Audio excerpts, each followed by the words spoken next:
भूकंप के बाद इमरजेंसी लगा दी गई। जहां जहां बिल्डिंग गिरी वहां आर्मी के जवान बड़ी बड़ी कटर मशीन के साथ पहुंचे हैं, जो कि बड़े बड़े पिलर्स को बड़ी आसानी के साथ काट सकती है, जिससे उन्हें हटाने में मदद मिलेगी।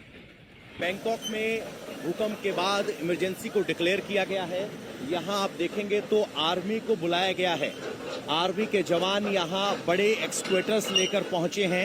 ये वो कटिंग आर्म है जो बड़े बड़े पिलर्स को बड़ी आसानी के साथ काट सकती है, और अब ये बड़े इक्विपमेंट यहाँ पहुँचे हैं।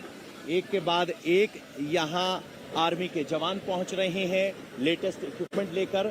आप सामने देखेंगे तो आपको लाइट्स के साथ आर्मी की गाड़ियाँ यहाँ मौके पर पहुँचती हुई दिखाई देंगी। आर्मी की गाड़ी के पीछे आपको एक बड़ी क्रेन दिखाई दे रही है, यानी बड़े स्तर पर मोबिलाइज किया जा रहा है रिसोर्सेज को, और आर्मी ने अब इस ऑपरेशन को अपने कंट्रोल में ले लिया है। तो वो बड़ी क्रेन आई है जिसका काम होगा इन पिलर्स को हटाना। यहाँ आर्मी की medic team, nurse team, logistic team यहाँ मौजूद है, और पुलिस की टीम अगुवाई करते हुए आई है। सामने आप देखेंगे तो आर्मी की गाड़ी है, और उस बड़ी क्रेन को बुलाने के लिए यहाँ कोशिशें की जा रही हैं। एक के बाद एक बड़ी क्रेन यहाँ पहुंची हुई है। सबसे बड़ी बात यह है कि 33 मंजिल की इमारत अगर गिर जाए तो उसके मलबे को हटाना एक बड़ी चुनौती है, और ये दौड़ वक्त के खिलाफ है, क्योंकि अगर किसी के अंदर बचने की संभावना है तो वो संभावना वक्त के साथ, हर क्षण के साथ कम होती जा रही है। और अब उन बड़ी क्रेन्स को यहाँ 200 ton 200 ton Yeah, 200 tons. Okay. Yeah. So what's the plan now? Yeah. What is the plan? Zoom line. Zoom line की ये बता रहे हैं कि एक बड़ी क्रेन को बुलाया गया है, यानी पिलर कटर, एक्सक्वेटर, उसके बाद ये बड़ी क्रेन, और आर्मी इस पूरे ऑपरेशन को ले रही है। एक के बाद एक अलग अलग इक्विपमेंट यहाँ पर आ रहे हैं, और यहाँ पर बाकी सभी व्यवस्थाएं देखी जा रही हैं।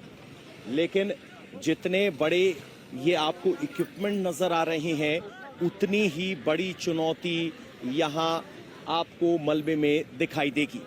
बड़ी क्रेन के बाद एक और यहाँ आप देखेंगे तो बाकी क्रेन के जो साइड एक्स्ट्रा वेट जिसको कहते हैं, क्रेन इस्तेमाल करने के लिए किए जाते हैं, वो एक्स्ट्रा वेट इन ट्रक में भरकर लाए गए हैं। और चुनौती मेरे पीछे दिखने वाला वो मलबे का पहाड़ है, और इसी पहाड़ के नीचे 80 लोगों की जिंदगी अटकी हुई है, जिसको बचाने की कोशिश की जा रही है। बैंकॉक में 30 मंजिला इमारत सिर्फ 6 सेकंड में ध्वस्त हो गई। जब भूकंप आया उस वक्त बिल्डिंग में कई मजदूर काम कर रहे थे। जब भूकंप से बिल्डिंग भरभरा कर गिरी तो बहुत सारे मजदूर उसके अंदर मौजूद थे। तबाही के बाद म्यांमार के एम्बेसडर तबाही वाली जगह पर पहुंचे और लापता हुए मजदूरों की लिस्ट तैयार कर रहे हैं कि कौन कौन वर्कर इस समय मिसिंग है, कौन बिल्डिंग में फंसा हो सकता है। म्यांमार में भूकंप आया, थाईलैंड में भूकंप आया, लेकिन जहां बैंकॉक में बिल्डिंग गिरी वहां भी म्यांमार के वर्कर काम कर रहे थे। फिलहाल म्यांमार के एम्बेसडर यहां आए हैं, और जो म्यांमार के वर्कर्स यहां अंदर हैं उनकी जानकारी ले रहे हैं, कौन कौन मिसिंग हैं और उनके बारे में क्या क्या जानकारी है। तो ये सारे एम्बेसडर्स को अपनी जानकारी दे रहे हैं, और जो 80 लोग यहाँ अभी भी फंसे हुए बताए जा रहे हैं उनकी जानकारी ली जा रही है। अगर आप देखेंगे तो वो डिटेल्स यहाँ नोटिस कर रहे हैं। कुल मिलाकर 12 लोग से ज्यादा की एक लिस्ट है यहाँ जो एम्बेसडर जानकारी ले रहे हैं।